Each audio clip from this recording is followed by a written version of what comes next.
2025 12 ராசிக்காரர்களுக்கும் எப்படி இருக்கும்? இது ஒரு ஜென்ரிக்கான டாபிக் தான். என்னுடைய பலன்களை எவ்வளோ தூரத்துக்கு சார் பலிக்கும் அப்படின்னா, நிறைய இதில் எல்லாம் பேசுகிறத நான் கேள்விப்பட்டிருக்கேன், பார்த்துருக்கேன், நானே வந்து ஃபீல் பண்ணியிருக்கேன். பட் டு சம் எக்ஸ்டென்ட் 50-60% வரைக்கும் you can rely upon this datas.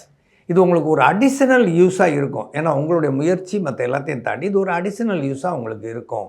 அப்படிங்கிறதுனால இந்த விஷயத்தை கொஞ்சம் நான் அது ஒரு ஜாலியாக இன்ட்ரெஸ்டிங்காக ப்ரெசென்ட் பண்ணலாம் அப்படின்னு நினைக்கிறேன். விருச்சிக ராசி. இந்த விருச்சிக ராசி வந்து காலபுருஷ தத்துவத்து பிரகாரம் 8வது ராசி. 8வது ராசின்னா அது ஒன்றும் சாதாரணமான விஷயம் இல்லை, ரகசியங்கள் நிறைந்த ராசி. 8வது ராசி பக்திக்குரிய ராசி. தாம்பத்தியம் 8வது ராசியைத்தான் குறிக்குது. அது விருச்சிக ராசி தாம்பத்தியம் சம்மந்தப்பட்ட விஷயங்களில் ரொம்ப இன்வால்மெண்ட்டுங்கிறது வந்து அந்த ராசியினுடைய அடிப்படை குணம். ஆனால் பெரும் பணத்திற்கு சொந்தக்காரர்கள் யார், பெரும் பணத்தை உருவாக்க தெரிந்தவர்கள் யாருன்னா அந்த விருச்சிக ராசிக்காரர்கள். ஒன்று பெரும் பணத்தை அவங்க உருவாக்குவாங்க, இல்லாட்டி பெரும்பணம் உருவாகுவதற்கு அவங்க காரணமாக இருப்பார்கள். குறைந்தபட்சம் பெரும் பணக்காரர்களுடைய நண்பர்களாகவாவது அவங்க இருப்பாங்க. ஏதோ ஒரு வழியில் one way or the other பெரும்பணத்தோடு சம்மந்தப்பட்டவங்க. அதுக்கு அவங்களுடைய டூல் வந்து என்னென்னா நட்பு. விருச்சிக ராசிக்காரர்கள் மாதிரி ரொம்ப ஃப்ரெண்ட்லியாக, அதாவது ரிசல்ட் ஓரியன்ட் ஃப்ரெண்ட்லியாக வேற ஒரு ஆள் இருக்க முடியாது. அந்தளவுக்கு அவங்க வந்து முதல்ல நட்பு, அந்த நட்பை டெவலப் பண்ண உடனே அதுலேருந்து ரொம்ப பெரிய ஒரு க்ரியேட்டிவிட்டி ஆட்டோமேட்டிக்காக ஆரம்பிச்சிடும். ஒரு தொழில் ஆரம்பிக்கும், ஒரு பெரிய வருமானம் வரக்கூடிய ஒரு பிஸ்னஸ் இல்லாட்டி ஒரு இண்டஸ்ட்ரி எதுனாலும் ஆரம்பிக்கும். விருச்சிக ராசி எப்பயுமே வந்து பெரிய அளவில் அதை சாதிக்கணும்னு நினைக்கும். அதற்குரிய அறிவு, அதற்குரிய நட்பு உணர்வு அதெல்லாம் இருக்கும். சாதாரணமாக இதுக்கு வந்து ஒரு சின்ன எக்ஸாம்பிள் மாதிரி சொல்லுவாங்க. ஒரே மாதிரி கல்லூரியில் படித்த 2 பேர், அதில் ஒருத்தவங்க வந்து ரொம்ப பெரிய பிஸ்னஸ்மேன் ஆகிட்டான், ரொம்ப பெரிய கோடீஸ்வரன் ஆகிட்டான். அவனுடைய நண்பன் ஒன்று பார்க்க வந்திருக்கான். எனக்கு லைஃப்பில் பெரிய சிரமங்களுக்கு எனக்கு ஒரு வேலை கொடு அப்படின்னு. நண்பனுக்கு வேலை கொடுக்கறது அது நட்பு. அது நீ வந்து வேலை செய்கிறதுங்கிறது கஷ்டம். நீ என் கூடவே இரு ஒரு 100 days, நான் எங்கே போனாலும் என் கூட வா, நீ என் நண்பன், நான் எல்லா இடத்துலையும் சொல்லிடுறேன் என்னோடய நண்பன்னு, அதுக்கப்புறம் பார்த்துக்கலாம். ஒரு நாள் ஆச்சு, 2 நாள் ஆச்சு, ஒரு வாரம் ஆச்சு, 2 வாரம் ஆச்சு. இவர் கூடவே இருக்கிறத பார்த்துட்டு ஒரு 10 பிஸ்னஸ்மேன் இவர்கிட்ட வந்து, எங்களுக்கு அவர் மூலமாக ஒரு காரியம் ஆகணும், அதை எப்படியாவது எங்களுக்கு சாதிச்சு கொடுங்களேன் அப்படின்னா. அதெல்லாம் வந்து அவர் ஒத்துக்க மாட்டார். நட்பை அடிப்படையாக வச்சு போனோம்னா ஒத்துக்க மாட்டார். ஒரு தொழில் அடிப்படையாக வச்சு போனால் எனக்கு உங்கள் தொழிலுக்கு என்ன சம்மந்தம், நம்ம பார்ட்னர் ஆகிக்கிறோமா அப்படின்னு ஒவ்வொருத்தரையும் கேட்குறாரு. அவங்க ரைட் சார், நம்ம 2 பேரும் பார்ட்னர் ஆகிக்கிறோம், உங்கள் நண்பர் மூலமாக நமக்கு பிஸ்னஸ் கிடைக்கட்டும் அப்படின்னு சொன்னோடனே அது கிளிக் ஆகிடுது. At the end of 100th day இவன் 4 பிஸ்னஸில் பார்ட்னர். அப்புறம் வந்தோடனே சிறப்பு, 100 நாள் முடிஞ்சிருச்சு, இனிமேல் நம்ம சந்திக்க வேண்டிய அவசியம் இல்லைன்னு நினைக்கிறேன், நீயும் 4 பிஸ்னஸுக்கு சொந்தக்காரன் ஆகிட்டா யூ கேன் ப்ரொசீட். விருச்சிக ராசி இந்த கதையை சொன்னால் கரெக்டாக இருக்கும். விருச்சிக ராசி இதுதான் விருச்சிக ராசி. அது மனம் பூரா பணம்னு அலைவாங்க அப்படின்னு இல்லை. அவங்கள்ட்ட திறமை இருக்குது, அதை செயல்படுத்துறதுக்கு நட்பு வேணும். அந்த நட்பும் திறமையும் கரெக்டான லெவலில் ஒன்று சேர்ந்து நம்பகத்தன்மையாக இருந்துச்சுன்னா பெரிய விஷயங்களை சாதிச்சிருவாங்க. ரைட். இவங்களுக்கு இப்போ 7வது இடத்துல வியாழன். 7வது இடத்துல வியாழன்னா எல்லா அறிவாளிகளையும் ஜெயிச்சிருவாங்கன்னு அர்த்தம். இப்போ விருச்சிக ராசிக்காரர்கள் எவ்வளோ பெரிய அறிவாளியாக இருந்தாலும் அவங்களை ஜெயிக்கக்கூடிய நிலையில் இருக்காங்க மே மாதம் வரைக்கும்.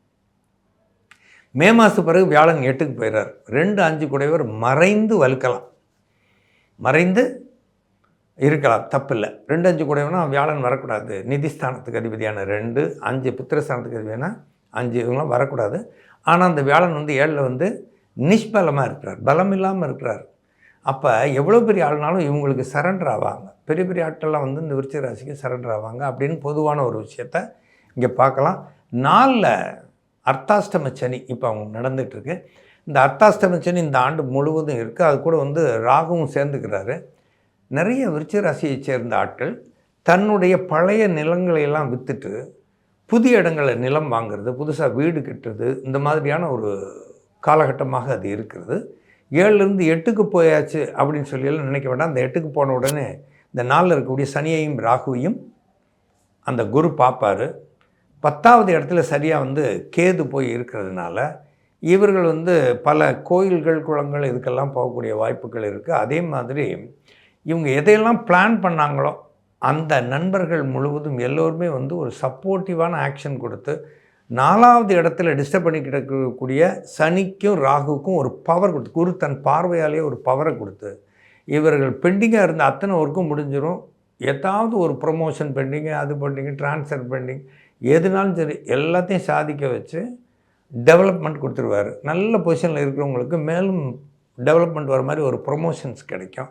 கம்பெனிகள்லாம் மாறுவாங்க.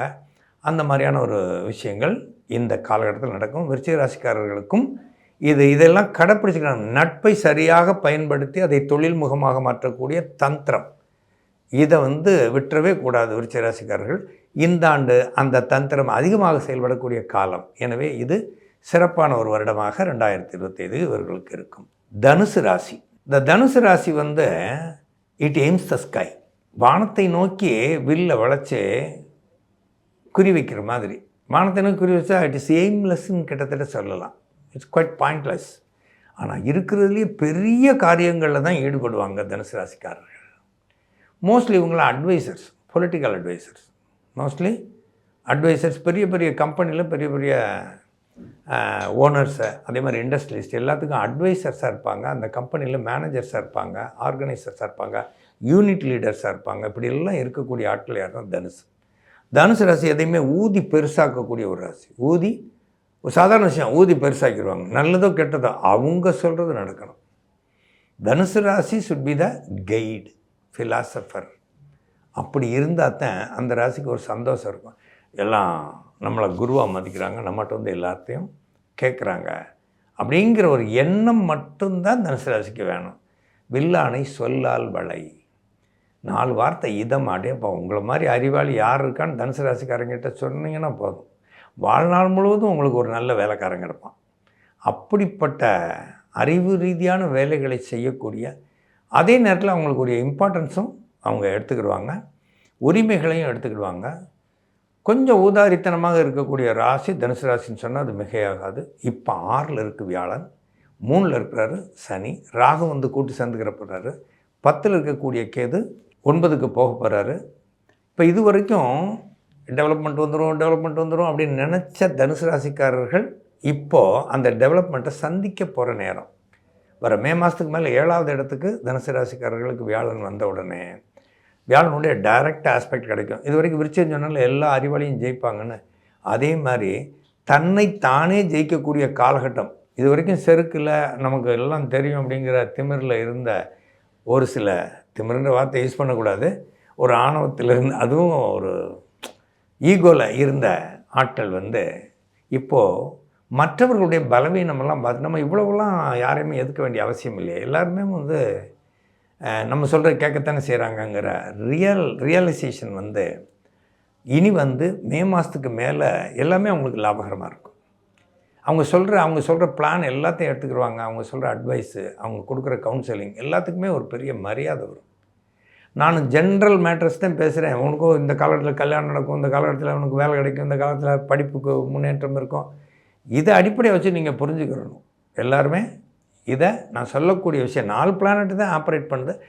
இந்த காலகட்டத்தில் அறிவுக்கு ரொம்ப பெரிய முக்கியத்துவம் ஏற்படும். தனுசு ராசியினுடைய அறிவு வரவேற்கப்படும்.